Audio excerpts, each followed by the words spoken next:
ifa-follow up natin sa oras na 8:50, ito pong binabantayan nating gumuhong gusali sa Angeles, Pampanga, at makakasama natin si Fire Superintendent Maria Lea Sahili. Nakakausap na natin ito ng Bureau of Fire Protection sa Region 3 Public Information Office. Fire Superintendent Sahili, magandang umaga po, ma'am. Good morning! Yes, sir. Magandang umaga po. Opo. Sige. Ma'am, salamat sa oras po ninyo ngayong umagang ito ng Lunes. Kami magfa-follow up lamang. Sa report po namin ay 12 na ho yung confirm na nasawi po dito sa Gumuhong Gusali Hotels, ginagawang hotel sa Angeles City, Pampanga. Yes, tama po kayo. Tama po kayo sa informasyon na inyong natanggap. Kasalukuyan po ay mayroon na po tayong 12 biktima na na-recover dito sa ating collapse structure incident dito sa Angeles City. Ma'am, ilan na lang po ang ina-account natin?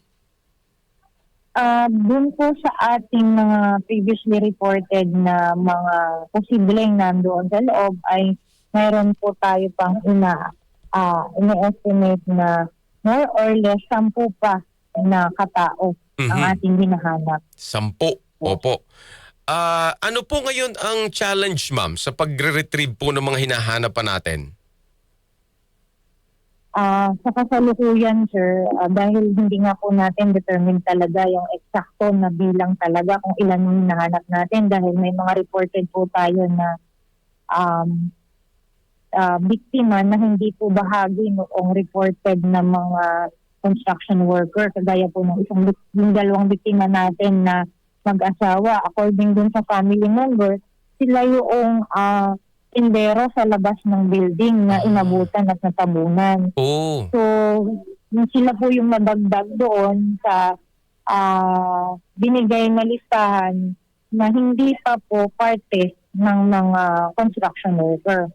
So, kumbaga po, isa yun sa mga dahilan kung bakit magkakaroon tayo ng additional pa na pag-iingat or dadagdagan pa dahil kung dun sa initial na ibigay, mayroong pumasok doon ng mga wala sa listahan. Opo. Ibig po sabihin, yung kaya po ang ginamit natin ay more or less, maaaring pa po madagdagan yung 10 at maaari din naman po na mabawas ito. Oh, yes. Ma'am, yung 10 na yun yung listahan, una ninyong listahan for yung mga mismong nasa construction, ibig sabihin, yes, construction sir. workers. Nanggaling po ito sa kanilang site engineer. Ayun, site so, engineer. Kagaya nga po noon, meron tayong natagpuan na mag-asawa na tindero dun sa labas. Right. So meaning po, naidagdag po iyon sa mga bilang na hindi natin inaasahan na mayroong lalabas na ganoong mga biktima.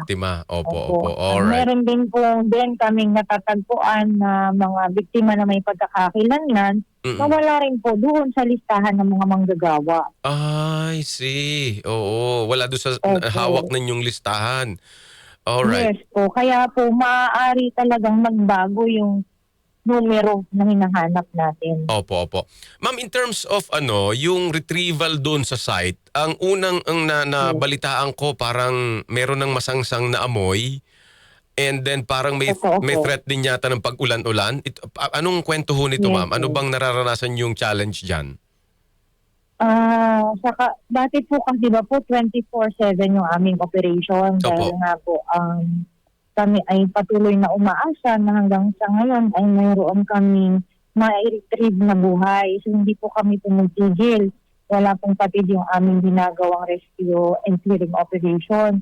Nga lang po dahil yung pag-ulan sa gabi na mga panakanakang pag-ulan, ito po yung isa sa mga dahilan na nagpapahirap sa patuloy naming pag-conduct ng rescue and clearing operation kasi po kapag umuulan na, magiging mapanganib na po para sa ating mga rescuers, yung ating incident site. So kailangan din po na kapag nagre-rescue tayo, ang paramount po na mindset natin is dapat din maging safe yung ating responder. Kasi the moment na maging unsafe sila, baka po maging sila naman yung ating i-rescue later on. Tama po. makakapagpa-aggravate ng ating sitwasyon. Right. Yun po. Yung, ma'am, yung masangsang na amoy, kasi ito'y hotel na ginagawa, could it possibly be because of the bodies na nauulan ngayon? Yes, sir. Iko-confirm po natin na dahil nga po ang ating mga natagpuan ng mga biktima ay mga wala ng buhay, marami na po sa kanila ang nagkakaroon na po ng signs of decay. And syempre po dahil ang katawan ng tao ay halos ilang porsyento, mas marami po ang porsyento ng tubig dyan. Yung pong mga signs of decay, ang isa sa mga indicators po nito ay yung kanyang masangsang na amoy. Paano po ina-address yun, ma'am, ngayon? Sa kasalukuyan po, di ba, syempre, habang nagre-responde tayo, Oo. magiging hazard ito pagdating din sa health ng ating mga responder. Every now and then po na before sila mag-rescue ulit, meron po tayong numbers coming from the CHMO, yung ating health office ng city government, na nagkakandak po ng disinfection and fogging doon sa area na mayroon na tayong nadedetect na masangsang na amoy para po magdire-diretso yung kanilang ginagawang pag-responde na safe din naman po at malayo sa hazard yung ating mga responders. Okay. Nako, ma'am, final na very quickly. Ano ngayon ang estado ng pakikipag-ugnayan po doon sa may-ari? At meron na bang initial report yung inyong mga tao as regards sa sanhiho nito?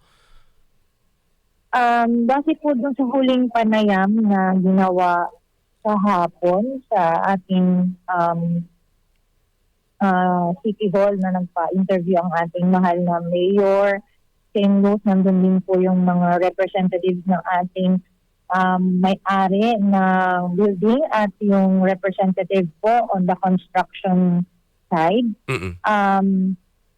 Accordingly, nagkaroon sila po ng pag-uusap tungkol doon sa kung ano po ba yung kanilang maaaring maitulong para mapabilis ang ating ginagawang investigasyon at nangako po naman ang bawat isa na sila ay may makikipagtulungan sa ating local government upang maibsan yung pinakaharap ng ating mga family members na naiwan nitong ating mga biktima. At according din sa mga pinadala nilang representatives and lawyers, ay sila ay handang makipagtulungan sa ating gobyerno, sa ating local government upang mapabilis at maisaayos at yung ginagawa nating pagtulong para sa kanila. Alright. Sige po.